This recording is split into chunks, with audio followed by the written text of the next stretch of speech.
മക്കളെ, ജെറുസലം വചനകൂടാരത്തിൽ നിന്നും 3 മിനിറ്റ് പ്രാർത്ഥനയ്ക്കായി നമ്മളെല്ലാവരും ഒരുങ്ങിക്കഴിഞ്ഞു അല്ലേ?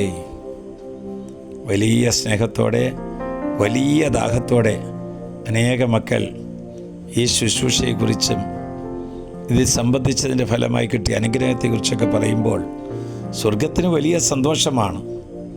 സ്വർഗത്തിൻ്റെ സന്തോഷമാണ് നമ്മൾ ഈ സ്നേഹ കൂട്ടായ്മയോടെ പങ്കിടുന്നത്. ഈശോ കുഞ്ഞുങ്ങളെ വളരെയധികം സ്നേഹിക്കുന്നുണ്ട്, നമ്മെയും സ്നേഹിക്കുന്നുണ്ട്. കുഞ്ഞുങ്ങളെപ്പോലുള്ളവർക്കാണ് സ്വർഗരാജ്യമെന്ന് അവിടുന്ന് വാഗ്ദാനം ചെയ്യുന്നു.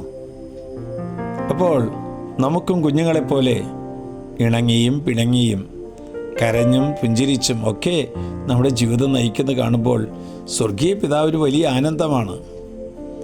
ഇന്നിതാ വചനത്തിലൂടെ കർത്താവ് പഠിപ്പിക്കുകയാണ്. മത്തായിയുടെ സുവിശേഷം 18-ാം അധ്യായം 14-ാം വാക്യം. ഈ ചെറിയവരിൽ ഒരുവൻ പോലും നശിച്ചു പോകാൻ എൻ്റെ സ്വർഗസ്ഥനായ പിതാവ് ഇഷ്ടപ്പെടുന്നില്ല. നമുക്കറിയാം, മനുഷ്യൻ ബലഹീനനാണ്, അശക്തനാണ്, ആഗ്രഹിക്കുന്ന നന്മ ചെയ്യാൻ പറ്റാത്തവനാണ്. എന്നാൽ ദൈവത്തിൽ ആശ്രയിച്ചാൽ, ദൈവകരുണയിൽ അഭയം നേടിയാൽ അവൻ്റെ ബലഹീനത ബലമാക്കി കർത്താവ് മാറ്റും. അവൻ്റെ കണ്ണുനീര് സന്തോഷമാക്കി മാറ്റും. അവൻ്റെ അവഗണന പരിഗണനയാക്കി മാറ്റും.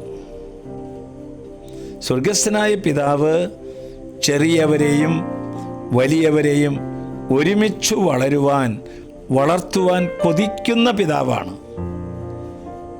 ഈശോ പറഞ്ഞു കേട്ടില്ലേ, ചെറിയവരാരും നശിച്ചു പോകാൻ ദൈവം ആഗ്രഹിക്കുന്നില്ല. കാരണം ദൈവം നമ്മുടെ പിതാവാണ്. ചെറിയവനെയും വലിയവനെയും, ദരിദ്രനെയും സമ്പന്നനെയും, പണ്ഡിതനെയും പാമരനെയും, വിശുദ്ധനെയും അശുദ്ധനെയും എല്ലാവരെയും ഒരുപോലെ വളർത്താൻ കൊതിക്കുന്ന ദൈവമാണ്.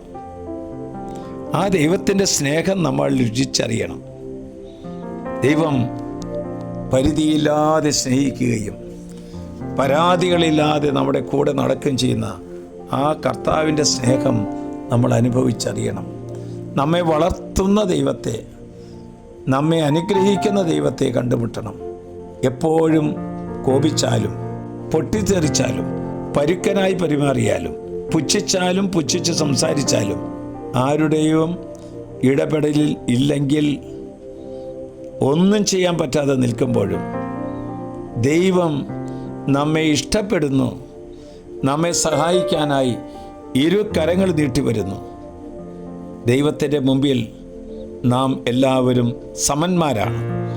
ആരും നശിച്ചു പോകാതെ, ലോകത്തിൽ ആരും തോറ്റുപോകാതെ എല്ലാവരും അനുഗ്രഹിക്കപ്പെടാൻ ദൈവം ആഗ്രഹിക്കുന്നു. ആശ്വാസപ്രദമായ രാത്രി, പ്രതീക്ഷാനിർഭരമായ പ്രഭാതം, സൽപ്രവർത്തികൾ നിറഞ്ഞ ദിവസം നൽകി അവിടുന്ന് നമ്മെ എല്ലാവരെയും അനുഗ്രഹിക്കട്ടെ.